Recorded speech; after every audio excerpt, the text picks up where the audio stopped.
let's do a YouTube deep dive.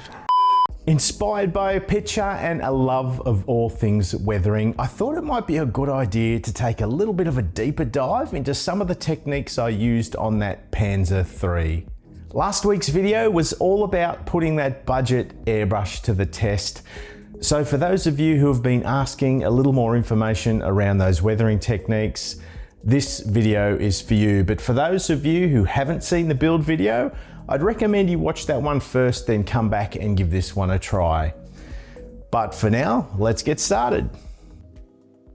Picking up at the pin wash stage, I spoke about creating streaking effects at the same time, and I wanted to help you better understand what I meant. Firstly, I added the pin wash using a pre-thinned brown enamel paint. And as you're probably aware, the wash lifts the details and adds depth around the model. Cleaning and refining the wash is a necessary step, but rather than just looking to tidy the wash up with a cotton bud and white spirit, I can use the paintbrush moistened with that white spirit to move that paint that is sitting in the recesses around the model in a downward motion. Keeping the streaking in that up and down motion will simulate the natural flow of water and dirt and enhance the tired and weathered look at the same time as refining the pin wash itself that I'd applied earlier. Adding organic debris in the way of soil or leaf litter around the recesses and crevices of the vehicle helps us as modelers create an extra level of realism to our finished builds. I'm using a VMS pot of grated gravel, giving me variation in the shapes of the granules. Once the piles are looking natural around the model, a diluted mix of Mod Podge or a white glue is dripped over them to hold them in place. It's important to use appropriate debris that matches the terrain and the environment that the subject you are replicating may have actually seen. Now onto the picture of the mud-caked track and the way I went about creating something similar on this model. In the build video, you may recall I added tea leaves to that acrylic terrains paste prior to applying it to the underside of the model. I could have done the same thing here, but a great deal of time had passed between filming these stages, and I ended up bulking the paste up using a pot of scatter I've had in the stash for years. That mix is more or less the consistency of tea leaves, but has finer grains as well as like a static grass type fibre through it and bits and pieces in the mix. Adding this material to the paste bulks it up and makes the paste drier and easier to apply. It also clumps better and adds variation in the textures once that paste dries. The paste is applied over the tracks using an old brush, and I'm also working it around the bottom edges where mud might kick up, and I'm including it on the wheels as well. But think about the motion of the vehicle, but also think about the parts that might be moving, for example the wheels, because they may be more likely to throw the clumps of mud off, although that isn't always the case. The mud through the tracks is refined using a cotton bud moistened with water.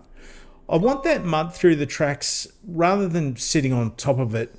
Removing the excess helps those shiny leading edges to show through. As I'm cleaning each section, I'm able to sprinkle and press into the paste some clippings from a ball of seagrass I prepared earlier, and that's helping create that look that I'm seeing in the picture. I can then use that mud paste around the bottom edges of the side armour. Yes, I hear you. Check references, and in fairness, this is probably a little exaggerated. But weathering models like this is where I find joy in the hobby, so as long as I can somewhat justify the effect, I'm completely happy. Oh, look at me, I'm making people happy. The paste tacks off pretty quickly, but I like to give it 24 hours to dry off completely before painting anything over the top of it. A dust-coloured mix using dark grey and wooden deck tan is thinned and applied. I'm focusing on softening the colour palette from the debris I added earlier and creating some variation in those mud tones. I'm also looking to create a soft, dusted layer around the lower edge of that turret assembly. It's now just a matter of blending the mud tones, and that is as easy as using Earth Effects from AK Interactive.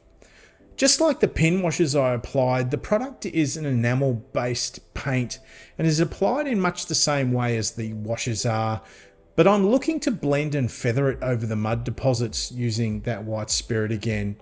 This should be enhancing and complementing those darker mud tones and helping them integrate over the model. Same product again, but a different application, and that is applying them in a splattering motion. By flicking a brush loaded with the paint over a toothpick, I can add splashes and speckles around the lower edges of the tank. I'm layering that with a darker toned fresh mud colour as well, but I'm applying that over a smaller surface area so as not to dominate the lighter tones. And just like with the wash and the streaking from before, I can clean and refine some of those speckles using a brush and White Spirit again. It's inevitable some of those spots will be inappropriate or overscale, so blending them in that downward motion, I can clean them up and add another layer of streaking effects to this model. A black pigment is brushed on dry around the exhausts to simulate the soot around that area, and the edges of the tracks are buffed using a graphite stick to enhance that metallic pop. I purposely skimmed over the weathering in the build video to focus on the airbrush, but after a few questions and looking at the model, I felt a deeper dive into some of these techniques might come as a handy reference for some. A lot of techniques I use across my models are very similar in nature, and I often hesitate to go into depth with you for fear of covering old ground. But learning is all about repetition and refinement, so if you learn just one thing new, then it has been a valuable experience. It's important to remember that it's not the techniques that will improve your models, it is the way that you execute them. So take the learnings and practice them on an old model or a paint mule, and when you're ready to commit, try them on your models. But what do you guys think? Was there something here you hadn't seen before? Did you pick something new up? I'd love to know, so let me know in the comments down below. If you're wanting to help grow this channel, then why not do what Sam Legg and Andriy Vedelechenko, I'm sorry if I've butchered your name, Andriy, did and become Wombat Warriors. Or you could take that to the next level like Robert Lukes did and become a killer kangaroo. These legends are helping me cover the costs of things like microphones, lenses and licensing fees on the software I use, and I really couldn't do it without the support of this generous community, so thank you again. Next week will be my latest in the top 10 kit releases video, and the week after that I'll take you guys through how I put the base together for this model. Remember guys, this is the greatest hobby in the world. Share it with your family and share it with your friends, and let's be proud of what we do. Until next time, I'll see you soon. What happened? That was dirty.